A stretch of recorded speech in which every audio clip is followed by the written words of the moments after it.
আসসালামু আলাইকুম, সবাই ভালো আছেন? এই যে আমাদের গাছের লিচু, এগুলো ভালো করে ছিঁড়ে আটিটা ফেলে দিয়ে আমি শাঁসগুলো নিয়ে নিব।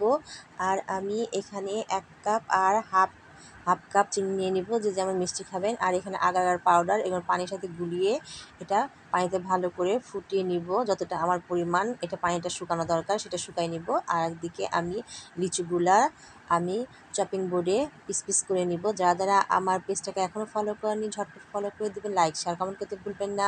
প্লিজ আমার পেজটাকে ফলো করবেন। সবাই সঙ্গে না থাকলে আমার পেজটা আমার বাড়বে না। সবাই আমাকে সহযোগিতা করবেন। এই যে আমি দেখুন চুলাতে এই যে ভালো করে এটা নাড়াচাড়া করছি, দিয়ে কিছুক্ষণ পর নাড়াচাড়া করে আমি লিচুগুলো যেগুলো কেটে রেখেছি সেগুলো এর ভিতরে দিয়ে কিছুক্ষণ জাল দিয়ে তারপরে বন্ধ করে দিব। দিয়ে আমি বাটিতে ঢেলে নিব। এই যে দেখুন বাটিতে ঢেলে নিয়েছি 2টা বাটিতে। এগুলো আমি ফ্রিজে রেখে দিব সারা রাতের জন্য। এই যে আমি সারা রাতে রেখে দিয়েছিলাম, এই যে সকালে বের করেছি, দেখুন কত সুন্দর হয়েছে। একটা থেকে বের করে নিলাম, আর একটা রেখে দিলাম, ওটা পরে বের করব, দিয়ে কেটে খাবো সেই জন্য। এই যে আরেকটা কেটে নিই, কত সুন্দর হয়েছে লিচুর পুডিং। আমি উল্টায়ে এই যে কেটে নিয়েছি। এই যে দেখুন এক পাশে সুন্দর দেখা যাচ্ছে আর এক পাশে সাদা, স্বচ্ছ সাদা হয়ে আছে। আর খেতে খুবই মজাদার হয়েছে। আর পুরাটাই লিচু